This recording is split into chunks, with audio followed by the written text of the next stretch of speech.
अस्सलाम वालेकुम रहमतुल्लाहि व बरकातुहू।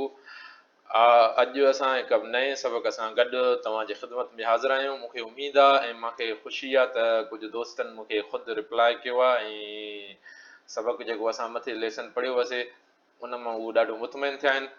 अलाह साईं तव्हांखे ख़ुशि रखे ऐं जेको कुझु असां महिनत कयूं था, मां महिनत कयां थो, तव्हां महिनत कयो था, उन मां असांखे जेको आहे सो बरकत हासिल अता फरमाए ऐं फ़ाइदो वठण जी तौफ़ीक़ अता फरमाए।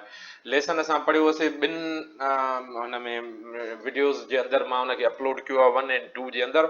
उहे तव्हां लेसन पढ़ी था सघो। उन खां पोइ असां हाणे अचूं था एक्सरसाइज़ ते। ठीकु आहे न। हाणे असांजी जेको आहे सो हीअ एक्सरसाइज़ आहे जंहिंखे असां शुरू कंदासीं इनशा अल्लाह ताला। अॼु एक्सरसाइज़ नंबर 1.1 आहे।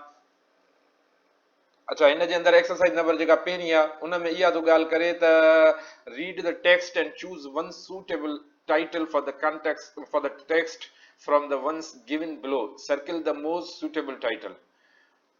चए थो हे जेको फोटो ॾिनो वियो आहे तव्हांखे, हे फोटो जेको ॾिनो वियो आहे इन खे तव्हां पहिरियों, अच्छा एक्सरसाइज करण खां पहिरियां इहो लाज़मी तौर ते ज़रूरी आहे तव्हांजे लाइ त एक्सरसाइज हिकिड़ी मश्क आहे उन ई लेसन जी जेको असां लेसन पढ़ी आया आहियूं। इन करे कोशिशि करे तव्हां पहिरियों लेसन जूं 2-3 शयूं आहिनि उहे इंतिहाई ज़रूरी आहिनि। हिकिड़ो इहो आहे त लेसन जी वोकेबुलरी जेका बि आहे, डिफिकल्ट वर्ड्स जेके बि आहिनि उहे तव्हांखे meanings along with the spelling तव्हांखे अचनि। स्पेलिंग अचे थी, मीनिंग अचे थी, सबक़ु सम्झ में आयो आहे, लेसन तव्हांखे सम्झ में आयो आहे, उन खां पोइ बिल्कुलु सवलो कमु आहे त तव्हां जेको आहे सो उनजी एक्सरसाइज़ मिंटनि में करे वठो। जेकॾहिं तव्हां न कई ईअं एक्सरसाइज़ ऐं सबक़ु तव्हां पूरो प्रॉपरली जेकॾहिं न पढ़ियो त पोइ उन खां पोइ तव्हांखे एक्सरसाइज़ करण में ॾाढी ॾुखियाई थींदी। ठीकु आहे। ऐं मां सिर्फ़ु टच ॾींदो हलंदुमि त जीअं तव्हां उनखे पाण एक्सरसाइज़ कयो ऐं जेकॾहिं तव्हां कमेंट्स में उन जे लाइ एक्सरसाइज़ में उन्हनि जा जवाब बि लिखो त मूंखे ॾाढी ख़ुशी थींदी। मुमकिन आहे त जेके तव्हां कमेंट में जवाब लिखो त मां उन्हनि जो को रिप्लाई बि करे सघां प्रॉपरली। अच्छा, हिन में इहा थो ॻाल्हि करे त read the text and choose one suitable title for the text from the ones given बिलो। हेठियां जेके हे चारई ॾिना विया आहिनि इन्हनि टेक्स्ट खे पढ़ो। टेक्स्ट पढ़ण खां पोइ इन्हनि जेको हेठियां ॾिना विया आहिनि हिन तस्वीरनि ॿिन्ही खे ॾिसी करे, हिननि तस्वीरनि खे ॾिसी करे तव्हां हिननि मां हेठियनि मां कोई जेको आहे सो सूटेबल जेको टाइटल आहे उहो ॾियो। ठीकु आहे न। टू फ्रेंड्स, सबक़ जे अंदरि असां टू फ्रेंड्स बि पढ़ियो हुयोसीं। ब्यूटीफुल पार्क बि आहे, इहो बि थी थो सघे। कीपिंग पब्लिक प्लेसिस क्लीन बि आहे। अच्छा, इहो बि मतिलबु आहे त टू सम एक्सटेंट कनेक्टेड आहे, संडे आउटिंग आहे। हाणे मूंखे उमेद आहे त तव्हांखे हिन जो जवाबु अची वियो हूंदो। मुंहिंजो ख़्यालु इहो आहे त हिन मां सभिनी खां सुठो इहो आहे त जेको प्रॉपरली आहे ऐं जेको सूटेबल टाइटल आहे उहो इहो आहे त संडे आउटिंग। ठीकु आहे। स्टार्ट ई संडे आउटिंग खां थियो न। ॿई दोस्त पाण में जेको आहे सो हुननि चयो त असां जेको आहे सो संडे आउटिंग कयूं ऐं चऊं त जेको आहे सो हलूं पब्लिक पार्क में हली, मोकल जो ॾींहुं आहे तंहिंजे करे जेको आहे सो संडे आउटिंग कयूं हली। ठीकु आहे। मुंहिंजो ख़्यालु इहो आहे त इहो ई ज़्यादा बेस्ट आहे टाइटल जे लाइ जेकॾहिं चइजे त। सही आहे। उन खां पोइ एक्सरसाइज नंबर 2 ते अचो। वोकेबुलरी आहे। अच्छा, वोकेबुलरी में match the words with their correct meanings and right your answers in the answer column, follow the example. हाणे हिन में इहा थो ॻाल्हि करे त जेके तव्हां वर्ड्स डिफिकल्ट वर्ड्स किताब जे अंदरि पढ़िया आहिनि उन्हनि डिफिकल्ट वर्ड्स जी मीनिंग जेका आहे उहा तव्हांखे जेका प्रॉपरली अचे थी उहा जेको आहे सो हिनखे आंसर वारे जो हुन में लिखो। ऐं उनजो तरीक़ो इहो आहे त पहिरियों जेको मिसाल हिन ॾिनो आहे त ट्रेश आहे। हाणे ट्रेश जी जेको आहे सो सीरियल नंबर पहिरें ते आहे ट्रेश। ठीकु आहे। सीरियल नंबर पहिरें ते आहे ट्रेश। चए थो ट्रेश जी माना छा आहे? A lively and cheerful behavior of the mood? No. अच्छा, हिन में पाणी ॾसियो अथई त हिकु जो जेको आहे सो सीरियल नंबर 1 जो जेको आंसर आहे उहो ई आहे। ई छा आहे? गार्बेज। ठीकु आहे। हे आहे गार्बेज। हाणे असां जेकॾहिं माना हाणे आंसर शीट में जॾहिं असां रखंदासीं त उन में 1 लिखी उन खां पोइ असां हुनखे ई ॾींदासीं त जेको हिन जो जेको प्रॉपर मीनिंग आहे उहा ई आहे। ठीकु आहे। उन खां पोइ अचो, हीप जी माना छा आहे? हीप जी माना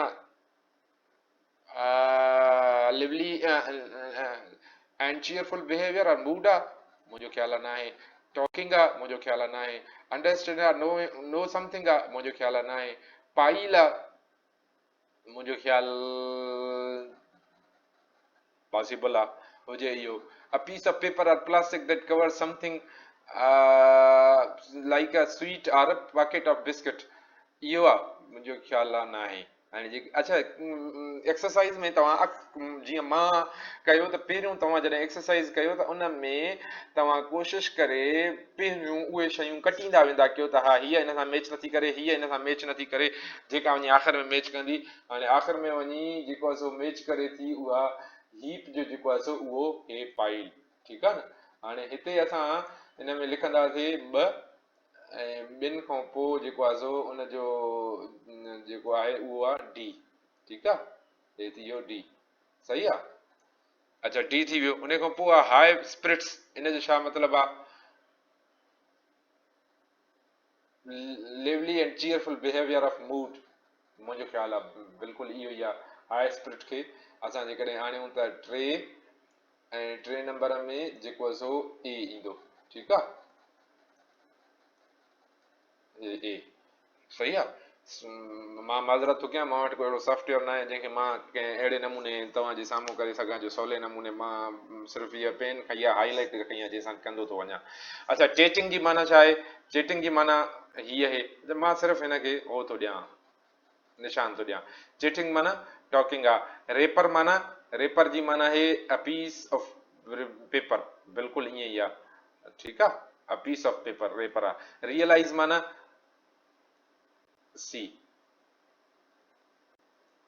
माना रियलाइज माना है अंडरस्टैंड और नो समथिंग, ठीकु आहे। हाणे ट्रेश जी माना थी वई पहिरियों ई वारी त माना गार्बेज, हीप माना है पाइल, ठीकु आहे, माना वॾो हीप असां पढ़ियोसीं पोयों। उन खां पोइ हाई स्पिरिट, माना हाई स्पिरिट जे लाइ असां छा चयो आहे, टियों नंबर खे ए कयो आहे, माना लिवली एंड चीयरफुल बिहेवियर और मूड। उन खां पोइ आहे चेटिंग माना टू टॉक, मां अॻु में माना लेसन में करे चुको हुउमि। रेपर छा खे चयो वेंदो आहे, अ पीस ऑफ पेपर और plastic that cover something like a sweet और अ पॉकेट ऑफ बिस्किट्स, ठीकु आहे। उन खां पोइ रियलाइज़ जी माना छा आहे, रियलाइज़ जी माना असां इहो कई आहे त understand or know something, realise जी माना असल में महसूसु करणु आहे, ठीकु आहे। हाणे एक्सरसाइज़ नंबर 2 असां इहा पढ़ीसीं, मुंहिंजो ख़्यालु आहे तव्हांखे सम्झ में अची चुकी हूंदी, ऐं जेकॾहिं सम्झ में न अचे त थोरो पास करे तव्हां वरी उनखे ॿीहर पढ़ी था सघो। अच्छा उन खां पोइ ॻाल्हि थो करे एक्सरसाइज़ नंबर 3 जी, चए थो read the text and find out if the following statements are correct or incorrect, tick the true if they are correct and false if they are incorrect, follow the example. चए थो त exercise जेका आहे उन में तव्हां जेके हेठियां हे जुमिला आहिनि, इन्हनि जुमिलनि खे तव्हां जेको ग़लति जुमिलो आहे उनखे फॉल्स वारी खे टिक कयो, जेको सही जुमिलो आहे उनखे ट्रू वारे खे टिक कयो, ठीकु आहे। अचे थी ॻाल्हि सम्झ में। अच्छा मिसाल हुनजो हुन हर हिन किताब जे अंदरि सिंटेक्स बुक बोर्ड वारनि इहो वॾो सुठो कमु कयो आहे, उहो इहो आहे त हिननि पहिरियों पहिरियों उनजे अंदरि पहिरियों मिसाल ॾींदा विया आहिनि। जीअं मिसाल था ॾियनि त Abdullah and Hamza set out for the park on a rainy day, Abdullah ऐं हमज़ा जेको आहे सो उहे निकिता पार्क जे लाइ हिकिड़े बरसाति वारे ॾींहं में, ऐं असां किताब जे अंदरि पढ़ी आयासीं त that was not a rainy day, that was a sunny day, ठीकु आहे न, त उहो सिजु निकितो बीठो हो, कोई मींहं ॿींहं जी मौसम न हुई, इन जे करे फॉल्स आहे त असां हिनखे फॉल्स खे टिक कयोसीं, ठीकु आहे। उन खां पोइ अचूं था, चए थो Hamza threw a biscuit wrapper on the ground. हाणे असां पोइ हिते छा पढ़ियो आहे त हमज़ा कयो हुयो, मिसाल अचूं त असां ॾिसूं था त हमज़ा कयो हुयो या कंहिं कयो हुयो,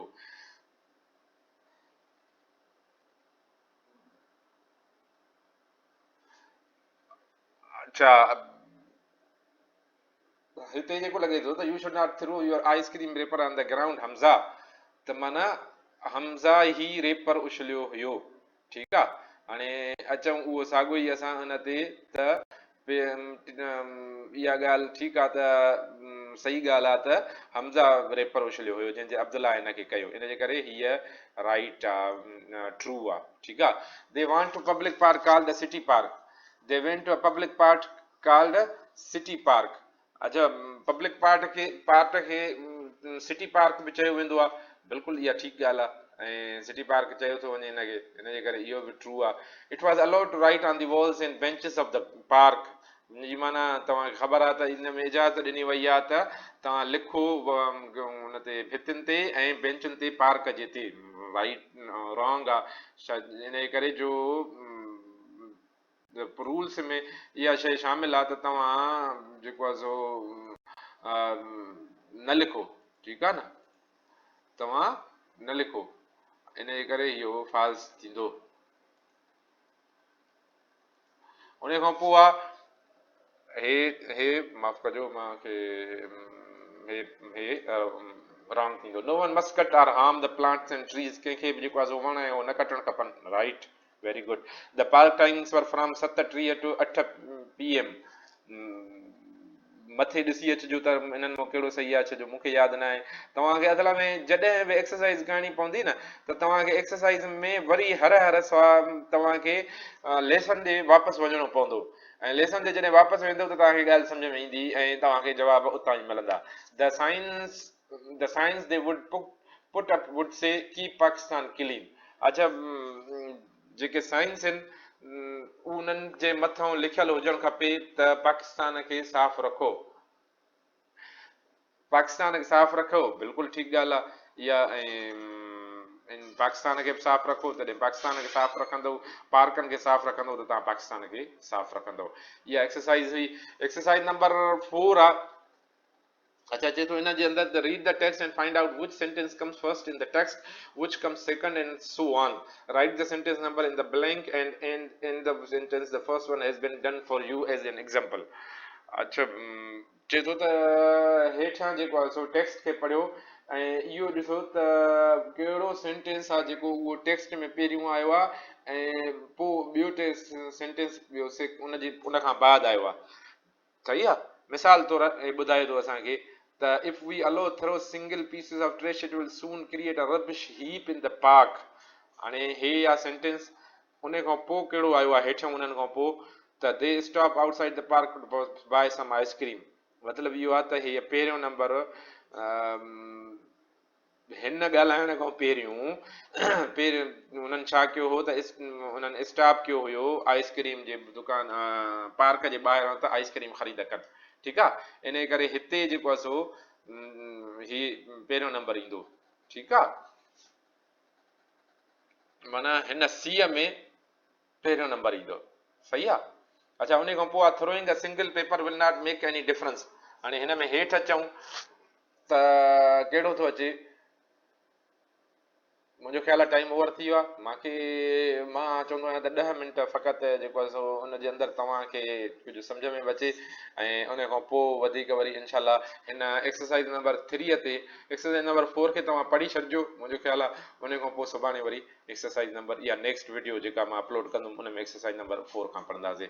तव्हांखे जेकॾहिं हीउ मुंहिंजो कावश जेका आहे, महिनत जेका आहे, कोशिशि जेका आहे उहा सुठी थी लॻे त मुंहिंजे चैनल खे ज़रूरु सब्सक्राइब कयो ऐं को तव्हां सजेशन ॾेई था सघो, तव्हां को मशवरो मूंखे ॾियो त तव्हांजी वॾी महिरबानी थींदी. मां थोराए थो रहंदुमि तव्हांजो. लख लाइक़. Thank U very much. अस्सलाम वालेकुम वरहमतुल्लाह.